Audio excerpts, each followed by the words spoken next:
انا كنت فاكر زيك كده، لا اله الا الله محمد رسول الله، والدي والدتي مسلمين الحمد لله رب العالمين، مش بعبد بقره ولا شلال ولا فاكر ان الاله عباره عن 3 في 1 كانه كيس قهوه سريعه. انا كده خلاص في الجنه، ومش في الجنه العاديه، في الفردوس الاعلى ان شاء الله، فوق جنب النبي صلى الله عليه وسلم. لكن اتضح لي بعدين ان الموضوع غير. في حاجات معينه في حياتك، صفات معينه لو مش موجوده عند اي مسلم فغالبا هيبقى عنده مشكله كبيره قوي في الاخر. انا محمود اشرف، ودي اول حلقه من صفات الصحابه. قبل ما نبدا لازم نفهم حاجه مع بعض. كونك مسلم في الزمن ده اصطفاء من اصطفاء من اصطفاء، بمعنى ان ربنا سبحانه وتعالى نقاك واختارك 3 مرات.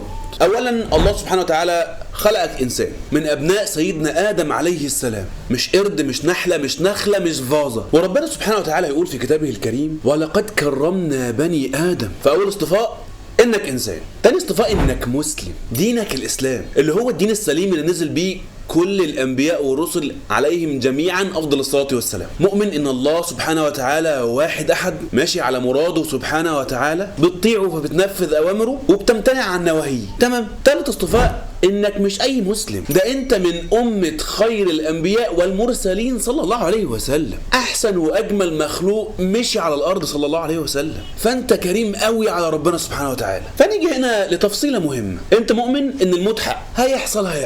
مفيش حد في الدنيا من اللي تعرفهم كلهم، ولا حتى انا ولا انت، خالد في الدنيا دي. الموت هو الحقيقه الوحيده في الدنيا. وكأي مسلم واحد فانت اكيد مؤمن ب6 حاجات: بالله وملائكته وكتبه ورسله واليوم الاخر والقدر خيره وشره. وانا مش جاي اكلمك عن دول، لان اي حد موقع واحده بس منهم فهو خرج بره دايره الايمان عموما، فحياته لا تقبل اصلا لو مات على كده طبعا. فانا مش جاي اكلمك عن ال6 اركان بتوع الايمان، انت المفروض تكون جاي بيهم وانت بتتفرج على السلسله دي. لو عندك مشكله في اي واحده فيهم انصحك تشوف سلسله حلقات رضي الله عنهم الاول، هسيب لك لينك البلاي ليست هنا.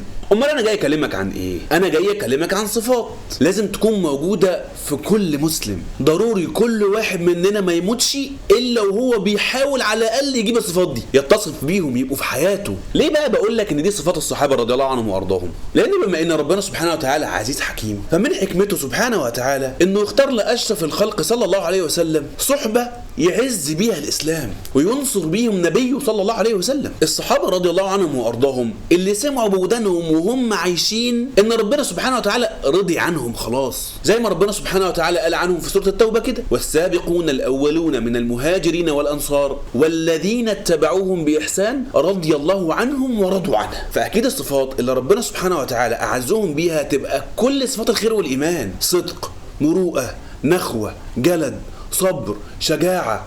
عد زي ما تعد. العلماء لما حاولوا يحصروا الصفات دي طلعوا اكتر من 300 صفه، لكن اكيد الصفات دي ليها جذور، صفات اصيله كده كبيره يطلع منها كل الصفات الكويسه دي. ايه هم؟ هقول لك، بس قبل ما اقول لك لازم نفهم حاجه تانية برضو مع بعض. انا وحضرتك كمسلمين دوري ودورك نموت على طريق ربنا سبحانه وتعالى، مش في اخر الطريق. مش مهم نوصل لاخر الطريق، المهم ان انا وانت نحاول نوصل. محاولتك الحقيقيه وثباتك على المحاوله هي اللي توصلك لرضا ربنا سبحانه وتعالى. ودور ال6 صفات دول تزكيه النفس، عشان المسلم مننا يرجع لربنا سبحانه وتعالى يبقى من المفلحين في الاخره. زي ما ربنا سبحانه وتعالى قال في سوره الشمس بعد 11 قسم: قد افلح من زكاها. وزكاها هنا معناها انه طهر نفسه، رجعها لربنا متزوقه، رش عليها برفان. علشان ربنا يعافينا الصنف الثاني عمل العكس تماما، اللي ربنا سبحانه وتعالى قال عنهم خايبين. في نفس السوره ربنا سبحانه وتعالى يقول: وقد خاب من دساها. ودساها هنا معناها ان النفس رجعت متربه مطينه، رجع لربنا سبحانه وتعالى امانته بعد ما بهدلها. طب نعمل ايه بقى عشان نزكي نفوسنا؟ بص، الكلام في التزكيه مش هيخلص، كلام كبير قوي وكتير قوي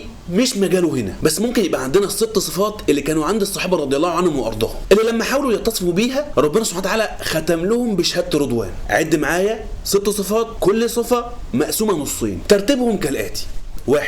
اليقين على الكلمة الطيبة لا إله إلا الله وحسن اتباع النبي صلى الله عليه وسلم. الصفة الثانية الصلاة ذات الخشوع والخضوع. الصفة الثالثة حقيقة طلب العلم مع مداومة الذكر. الصفة الرابعة إكرام المسلمين وحسن الخلق. الصفة الخامسة تصحيح النية وإخلاصها لله سبحانه وتعالى. الصفة السادسة الدعوة إلى الله وبذل الجهد للدين. هم دول الصفات اللي لو مش موجودين عند أي مسلم غالبا حياته في الآخرة لا تقبل، مش مقبولة. جه وموقع حاجة كبيرة قوي. ويجي هنا السؤال لحضرتك: تفتكر ليه لو في صفة واحدة من دول مش موجودة في حياة أي مسلم حياته في الآخرة لا تقبل؟ هستنى ردك في الكومنتات، وانت استناني الحلقة الجاية عشان نفهم أكتر مع بعض. كان معاك محمود اشرف. اشوفك الحلقه الجايه ان شاء الله. سلام يا قمر.